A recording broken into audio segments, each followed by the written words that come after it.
Hello, hello, good evening, ladies and gentlemen. Good evening to our viewers uh, watching us from across the world, I would imagine. A warm welcome to everyone watching us online on Facebook, YouTube, and Twitter. I do apologize for the late start.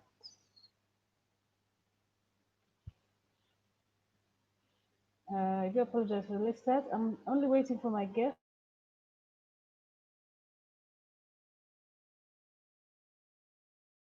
We're having a technical glitch because we're having a technical glitch. I don't seem to connect. I'm not I'm not successful connecting to my guest. As I'm going to get hold of her, we're going to start this broadcast. And this is what we're going to be discussing this evening. I hope that you can tune in and follow the conversation. Uh, we're going to be discussing the impacts of COVID-19 on access and provision of reproductive health services in Uganda.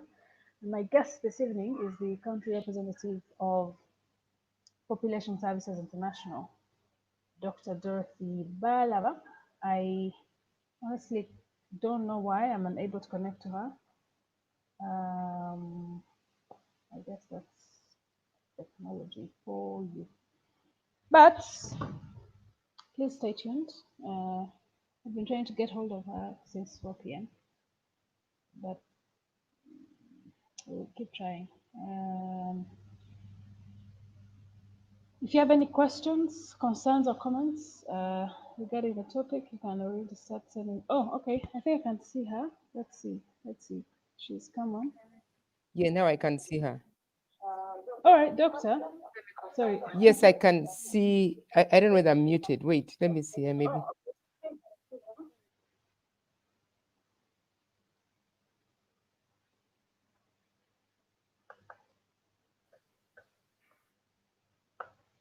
Hmm. Hi, doctor. Hello?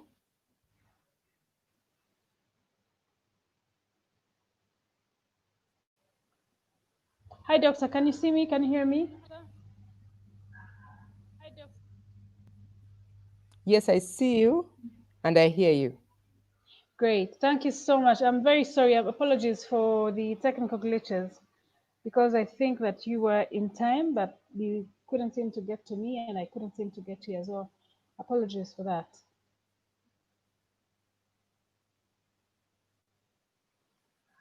No problem. It happens all the time. Yeah.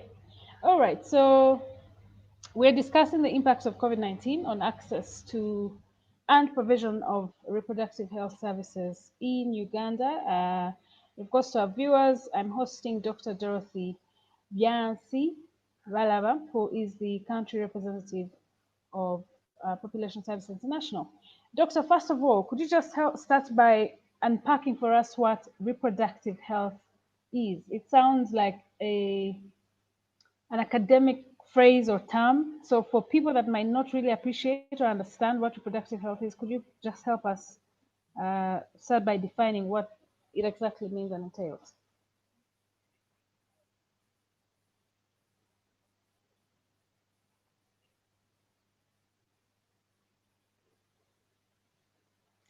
Hello, doctor, are you there? Thank you, Sheila. Well, as Sheila mentioned, Dr. Dorothy Balaba, PNC, and country representative for PSI, Population Services International. And it's basically an organization that tries to look at the reproductive health needs of Ugandans. We try to see that we serve the Ugandans in terms of the reproductive health needs. And basically, as it is, reproductive health or sexual reproductive health is really the health surrounding the reproduction, the need. I mean, the time when you need to have a child, the planning, the preparation, and ensuring that you have the children at the right time, you have the right kind of access, and you have the right number of children that you desire to have. Basically, in a nutshell, that's what sexual reproductive health is all about. Mm. Okay, so we are in our third month, right? The pandemic. What exactly have you been finding out? What are the challenges relating to access and provision of reproductive health services?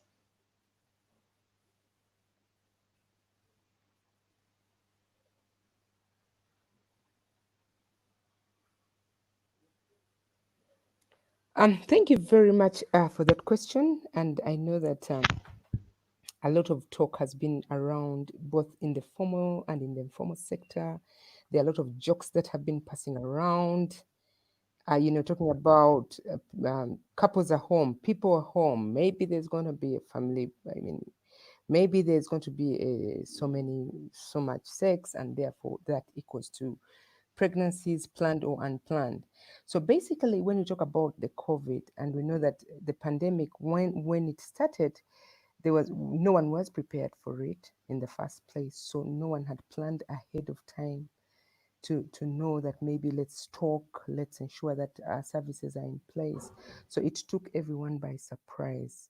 So of course, at a national level, the supply chain is definitely affected, knowing that a lot of the family planning commodities or a lot of the services, the commodities and supplies that we use or we work with are all probably coming from Asia or externally. And we know that because of the lockdown, because of the airport closure, because of work affecting in different industries and manufacturers, we know that definitely there was an effect, there was an impact on the supply chain, meaning that we could not be able to bring in the kind of commodities that we want to bring at the right time. We also know at the country level, we knew that at the beginning when there was a focus, the focus was mainly on COVID, which is just right. In an epidemic, you always look at life first, and it was right. And it's after a while that then the other essential services where we started looking at the other services, essential services. So the panic first was, COVID is coming, we need to impair. So all the communication was around risk communication. But with time, we realized that, hey, the pandemic is definitely going to affect women. It's going to affect couples. So we had to quickly come in to really look at continuity of the essential services. And sexual reproductive services is one of those services that was affected, and we had to come in quickly to see how Mm. to ensure continuity.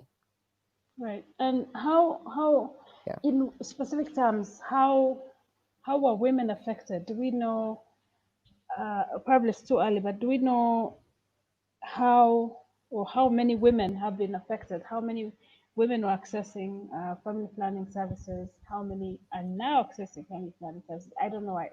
Again, I think it could be too early, but have you had any indication of the impact and the extent of the impact?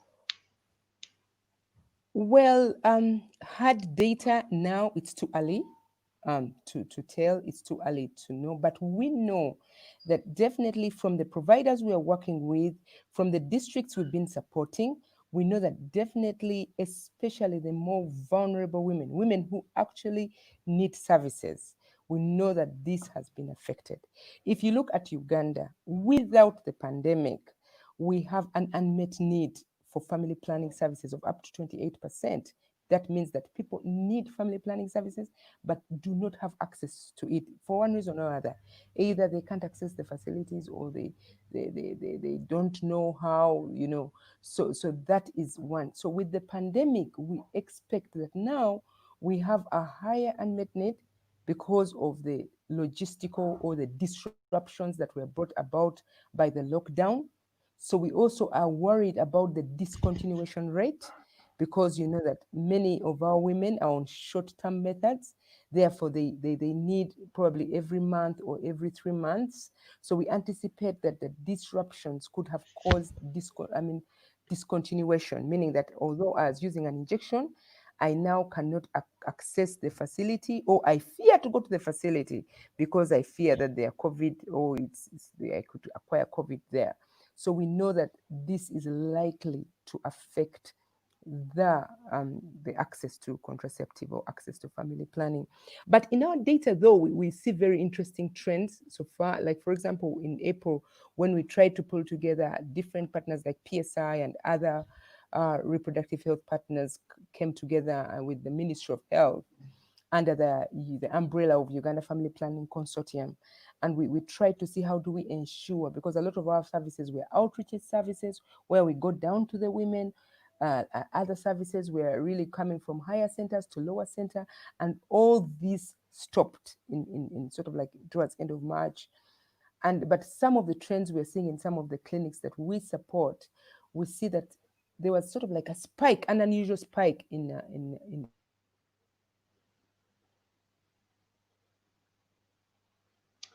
Okay, I don't know if my viewers or if our viewers are getting the same effect that I'm getting. The picture is not stable, and I think now I have a frozen image of Dr. Balaba on the screen. But if that's the same experience you're getting, could you please just write me a comment? I want to see how we're faring so that I can either pause for a minute and try and fix the challenges we are facing, or see how we can proceed. So if you could please be kind enough to just drop me a comment so that I can see how we can be able to roll.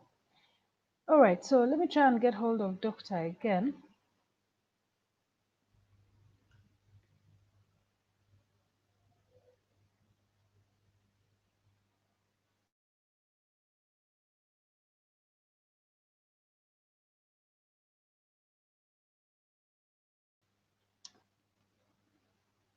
Doctor, are you there? Mm, I definitely lost Dr. Dorothy because I can only see her picture again. Anyway, if you're watching, thank you so much for joining us.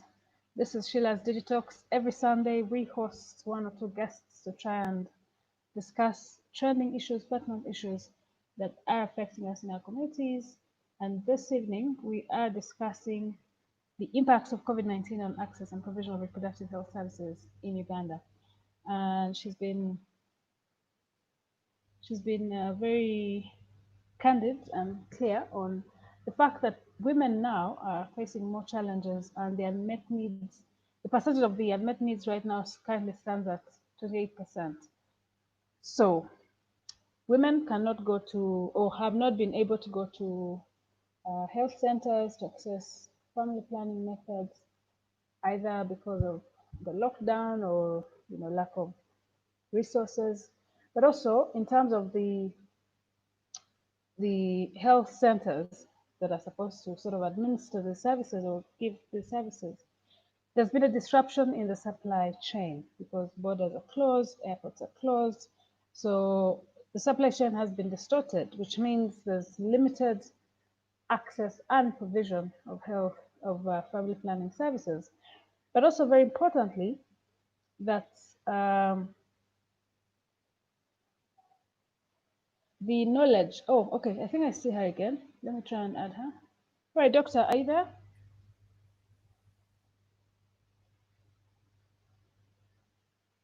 Hey, doctor.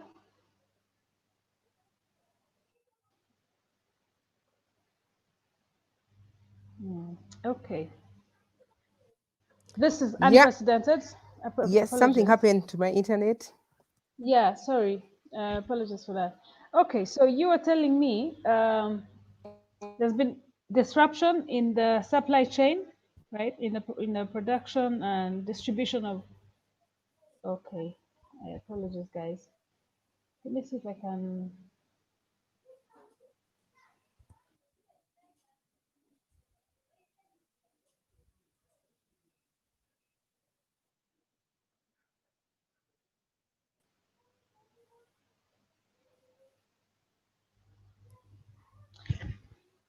I'm afraid your connection is poor, so we're having trouble getting a clear image and audio from your end. So if you can hear me, could you please just say something? I hear you. Great. Sorry about the connection. Yeah. That's okay. No, no, it's okay. Shall make do with what we have. So I'm sorry. You were saying there's been disruption in the supply chain, so people don't have the services, but also there's been a sort of shift and concentration on COVID-19 related illnesses and disease, while ignoring or sort of not okay. No, I really don't want to say ignoring, but there's been less emphasis put on non-COVID related illnesses and services, which includes uh, access to family planning methods, right? Yeah. So that's what I was trying to put forward, that basically we know that the attention to family planning has just come secondary to COVID, which is of course expected now, but of course has far-reaching impact in the sense that if you look at the fact that yes, the economy is being affected because people are not working, people are home, and yet this is a time when they do not really need another child.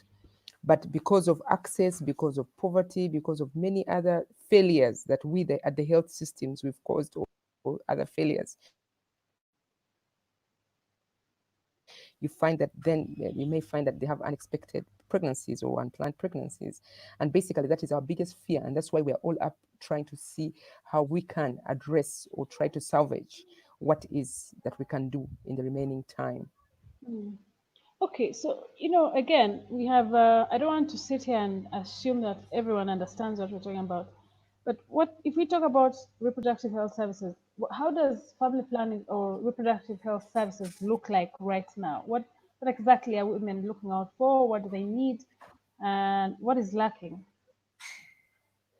So basically, the situation in Uganda is when we talk about reproductive health services, basically we are talking about all those health services around planning, um, planning pregnancy, and it comes right from adolescence. The moment a child, a girl or boy gets into puberty, then the health around that is reproductive health, meaning we need to keep our young people safe with adequate knowledge, knowing the consequences of having unprotected sex, knowing and planning for sex, and ensuring that they know the outcomes of sex and they can plan for the outcomes of sex.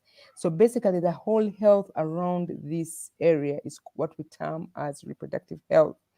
And we know that this has a big impact on the country's development, on the country's economy.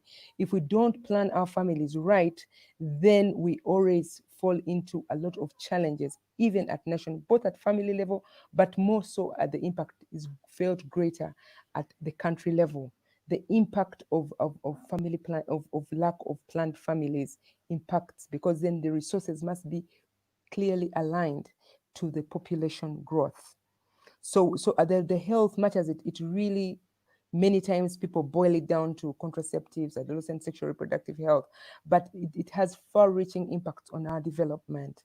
So it's very critical that we, at individual, at family, at couple level, think through and make informed decisions in terms of when to start having sex, and how, and ensure that the sex they're having is safe, protected. That's what we call about protected, because we know that other diseases come in place. We know we have HIV. We've been fighting the HIV pandemic, and it has not gone away because of COVID. It's still there. We know that there are many other sexually acquired diseases that we need to address. And more importantly, we need to look at the contraceptives, meaning that every child must be wanted, and every pregnancy must be planned. And basically, that is where we put a lot of emphasis to ensure that the health of women is in place, and that we are planning for the family, and at the same time planning for the country. So basically, that's what we're talking about today. Okay, so did you say that there was a spike or an increase in access to family planning services in April? And why was that the case, you think? So in our data, which is not generalizable, I didn't mention in our data, and I think that that was a pan because when we came in, first some of the clinics closed, the private clinics that we were working with, and many other clinics, sort of like there was no outreach, there was no family planning because of the obvious reason, COVID. And then after some time, we came together with the Ministry of Health, of course, put together by the Ministry of Health and several other organizations working in sexual reproductive health like PSI, MSI, RHU, a number of them. We came together under the umbrella of Uganda Family Planning Consortium. So we came together, worked with the Ministry of Health to ensure that we put in place guidelines. So ministry has offered guidelines to ensure that there's continuity of reproductive health services. So when we started, we noticed a spike. And basically, this spike probably could have been explained by the fact that, yes, there was a relief. People were running and trying to get as many commodities or as many cycles, if they're on injectables, as or sorry, if they're on pills, or if they're on the self inject, which I will talk more about, the self injection that we've been training women to use, then they would take a little more and say, instead of taking 1 month or 2 months, let me take 3 months because I don't know when I'll next come to the health facility. So we did notice a little bit of change in our data, but this is just our data. But at national level, we expect that we are worried. We are really, really worried because we know that the most vulnerable populations is where the need is most, and those are the ones who really did not have access to the Mm. services. So what is being done now? What are you doing as Population Services International and your partners?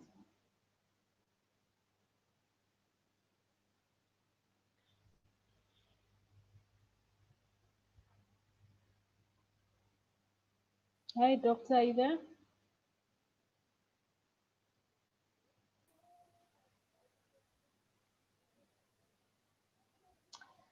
Okay, sorry, I think I've lost doctor again. Doctor, are you there? Okay, I can see you. And there, Okay, so I was asking, what have you done as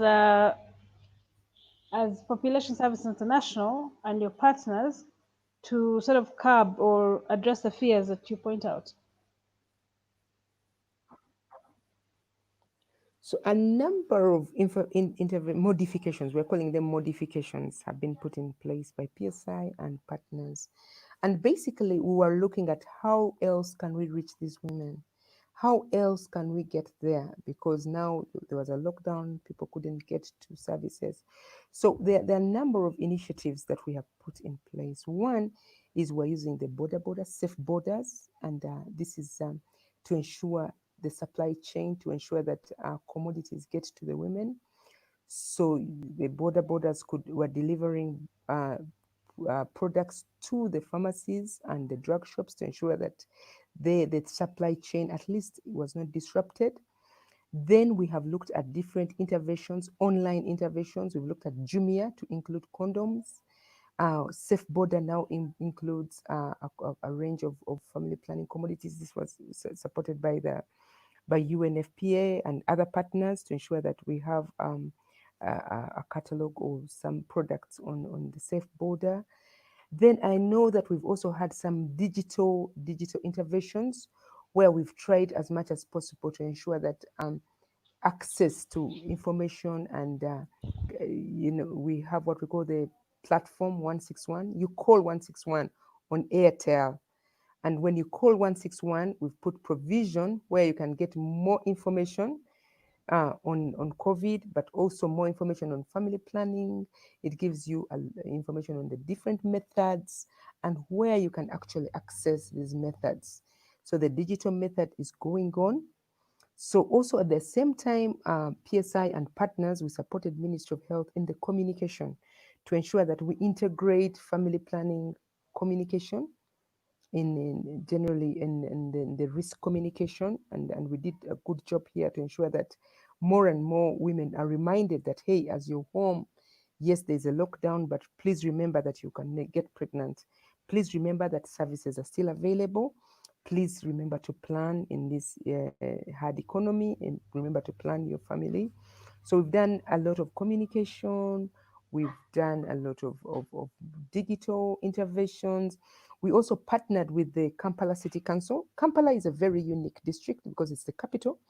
And I think by far it was the most hit by the lockdown or most disrupted by the lockdown. So we worked with Kampala Capital Authority to increase access points.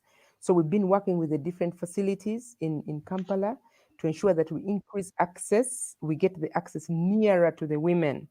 So we know that we have a number of outreaches in the 4 divisions of Kampala, working very closely with the public health department. And this has been a success. We know that we've reached many more women who would not have been reached otherwise during the lockdown.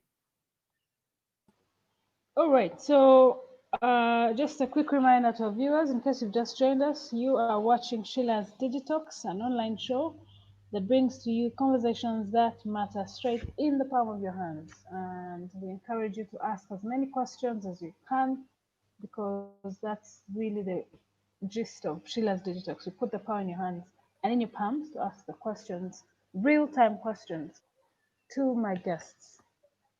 Okay, so doctor, there's already one a question that I find interesting. I'm sure we're all here to learn, so I won't condemn or do anything to it. So let me just flash it on the screen so you can also read it.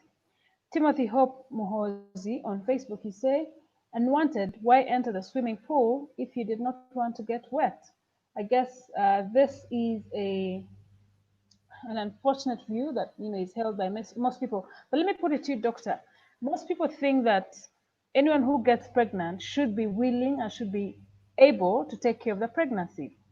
What response would you have for Timothy Hope Muhozi? So every pregnancy should be planned, and every pregnancy should be. You must have the ability. I mean, psychologically and economically be able to look after this child. And I think if the country, if we are to achieve the middle income status that we desire to achieve as Uganda, every pregnancy must be planned in the sense that you must be ready, meaning health. Your body must be ready to carry the pregnancy to term, because we know that if you have a pregnancy too early, your body is not able to carry it to term. And we've seen Uganda has a very high maternal mortality, basically because one is that the pregnancies and some of the pregnancies are not planned. So you find a young girl, 16, 17, is not able, and that's a very risky pregnancy. And so we think that a pregnancy must be planned, and it must be health wise you must be ready and prepared to carry the pregnancy to term.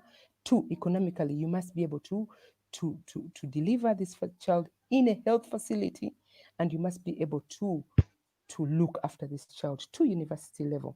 So that's what we are looking at if this country is to get to the middle income status. So, and it all starts by planning. So that's what really we are looking at. So usually we say planned pregnancy. We want planned pregnancy.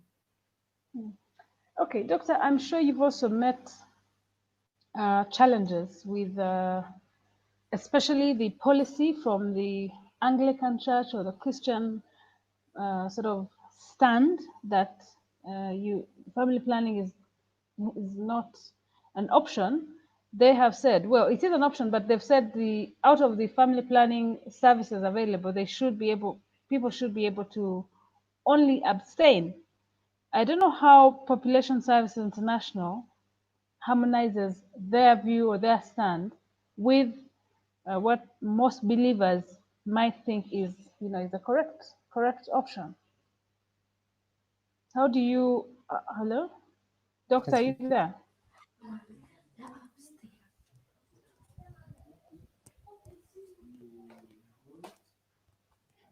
Okay, doctor, are you relocating? Because I think that your background has changed and your lighting has. Okay, great. That's better. I'm trying to get I'm trying to get better internet connection. Okay, so can you did you Is hear this what I better? asked? Yes, I said, how do you, as PSI or how would you want people to harmonize their religious beliefs versus what you would argue is the reality? And what's your stand as PSI?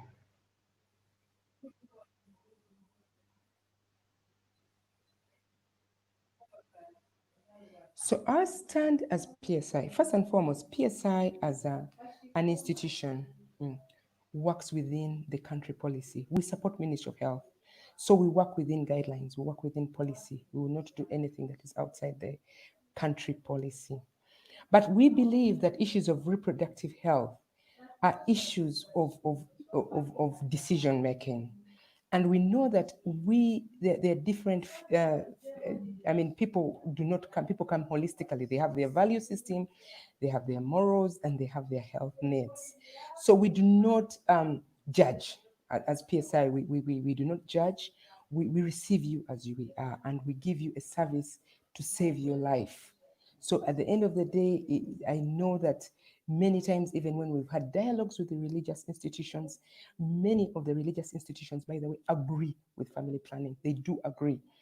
Where we differ with a number is probably the method. Some do believe that it should be natural methods, it should be only natural methods. But other religions do appreciate, and we've worked very closely. And I think you've had even the Archbishop mentioned about this in some of his sermons, saying, we need to plan. So family planning is a concept that is appreciated by across religions, across across the economic grounds. It is a genuine concept. So it's something that we all agree that families must be planned and children must be planned. That there's no contradiction about. Every religion believes that a family must be planned and a country must plan. It's for everything. Mm. All right. So the other question, really, that sort of pops up every time we talk about family planning and COVID-19 and reproductive health is whether or not we're likely to see a baby boom after COVID-19. We don't know when after COVID-19 is or how long COVID-19 is with us, but could we see an increase or a baby boom in the next month? Have you had that discussion as PSI? Yes, we have, and we know that that's our biggest fear. So far as I mentioned that it's still too early to look at the data because it takes 9 months to carry a pregnancy. But that is the biggest fear, and we hope not, but likely that next year is going to be a very busy year for us because we also have programs in maternal health. But the biggest challenge of this baby boom, the biggest challenge of this in our health system is that we need to plan better. I think we need to get on board and ensure that we plan better for the increase in the requirement of maternity services, because we know that already our health system is challenged. Without doubt, our health system is challenged when it comes to maternal services. And now increasing abnormally, or an additional increase, is really a biggest fear for us who are in the health sector. We know that we definitely need to do a lot more than we're doing. We definitely need to look more on the health sector. Are we prepared for the baby boom? And that is, I think, where our efforts should be. Because if it's done, it's already done. We need to now ensure that the health system can accommodate this. Otherwise, then we'll be into another crisis as a country. Mm. So, what do you mean preparing, and how will you prepare yourself, and what do you need to get prepared?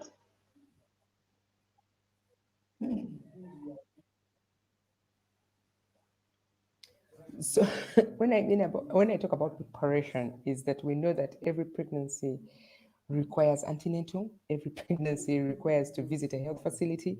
We know that our health system is constrained. We know that we have human resource challenges.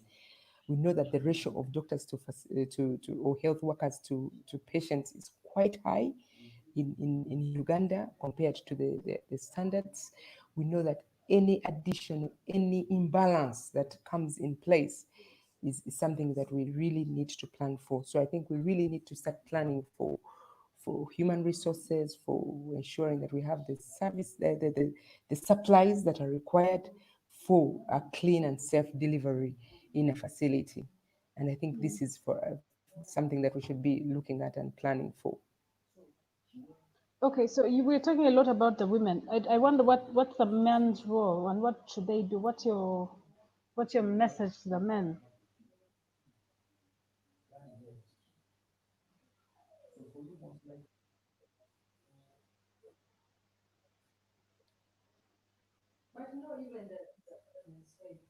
Hi, doctor. Did you hear that?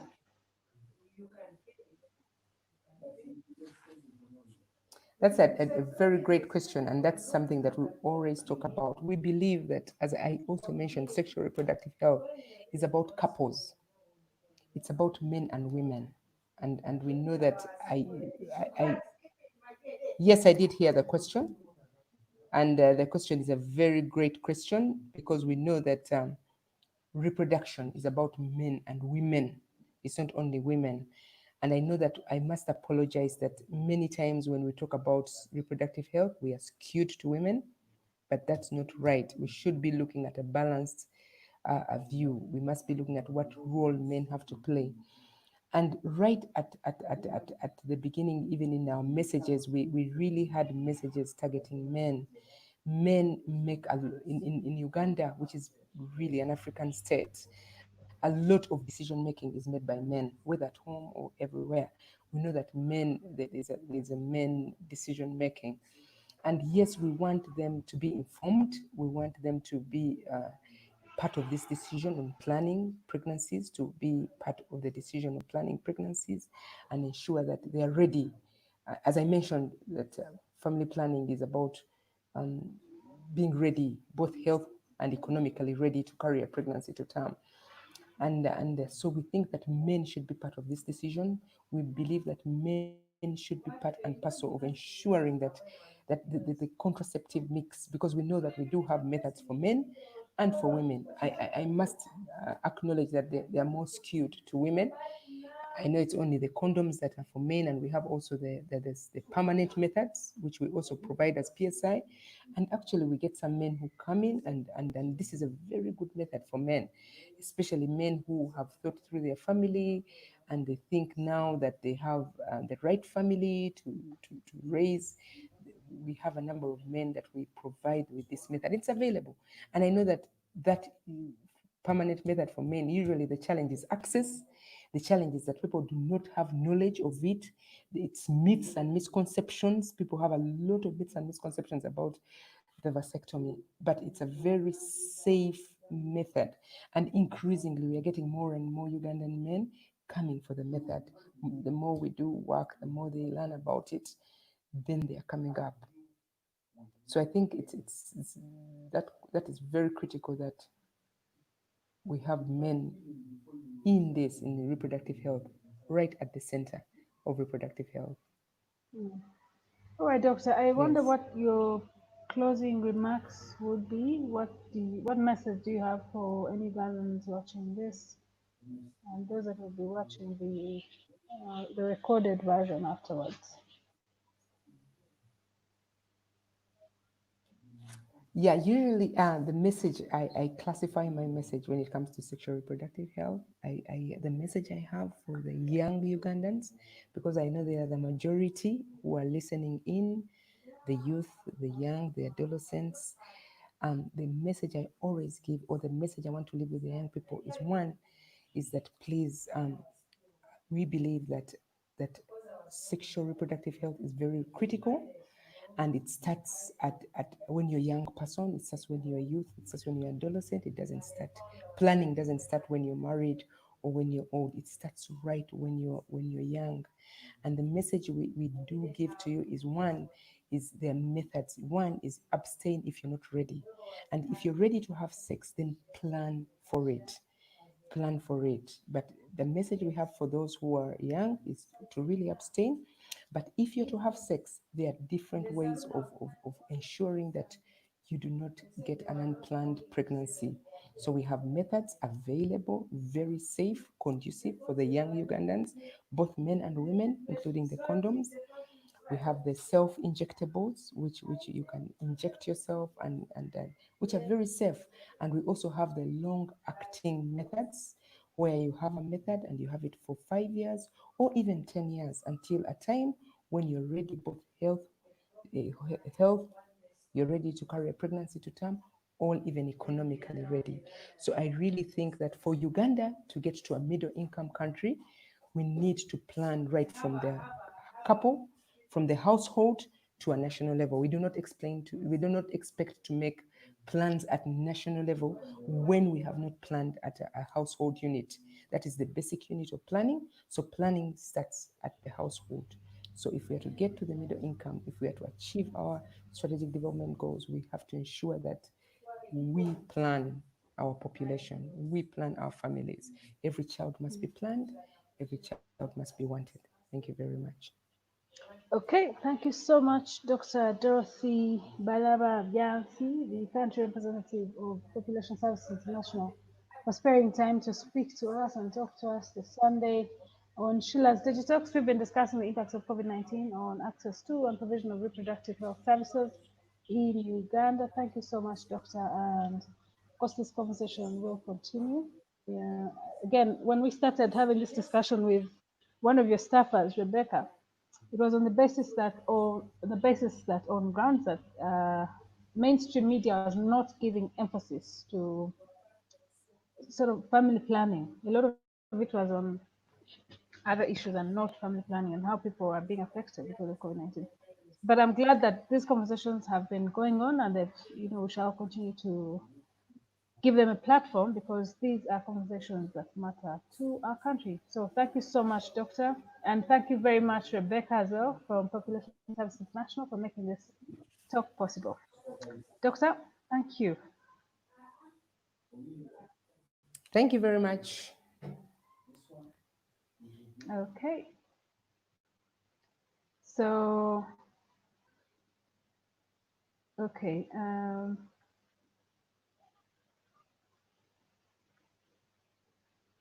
Great. So thank you so much, Doctor. Thank you, everyone who's been watching us on Facebook, YouTube, and Twitter. This is Sheila's Talks. We come to you every Sunday, live from the comfort of my home. Excuse me, from the comfort of my home. And of course, my guests are also in the comfort of their homes or whichever other places they choose to be. This is the beauty with COVID, I guess, that it's shaken us out of our comfort zones. And we'll continue to bring you conversations that matter. So please, if you have any guest ideas, or any topics that you want us to talk about, please send me a comment or DM or message, and we shall be able to pick up from what you suggest or give ideas on. Okay, so I need to state that we've sort of come to the end of the COVID-19 series. We're going to be having less of COVID-19 talk because I'm quite sure that you have probably you're as fatigued as I am about COVID-19. This is not to say that these discussions don't matter. It is to say that we're sort of putting a stop or a halt on them, and we're going to switch gears and turn to election watch. So the next series are going to be about elections, and I think my next guest will be somebody from the Electoral Commission. I don't know who exactly as of now, but it will definitely be somebody from the Electoral Commission to help us explain or understand, make sense of the new guidelines, directives about campaigns, virtual campaigns, scientific campaigns, or whatever other campaigns that you like to call them.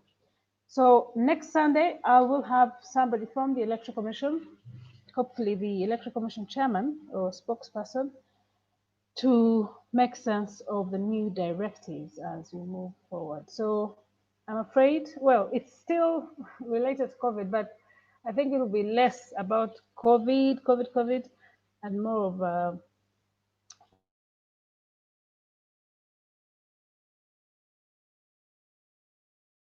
what to expect ahead of. Really, always grateful for your company on Sunday on Sheila's Daily Talks. Apologies for the horrible network on my guest end. We'll try and fix that in the coming series and talks. Thank you. My name is Shida Alhosle. Thank you so much. I'll see you again next Sunday. Have a great evening and take good care of yourself. Let's see, there's some comments here. Let me throw one or two here. Thanks, Sheila, for supporting family planning services in relation to the situation at hand of COVID-19. Regard, that is IF Amoti on Facebook. All right, so having said that, can I just throw this banner on your screen to thank you for watching Sheila's Digitex. Until next Sunday, thank you. And of course, to emphasize that these talks are powered by Jumia Uganda. You can download the Jumia app and enjoy seamless shopping, online shopping. Thank you very much, Jumia Uganda. Thank you, everyone. Until next time, goodbye.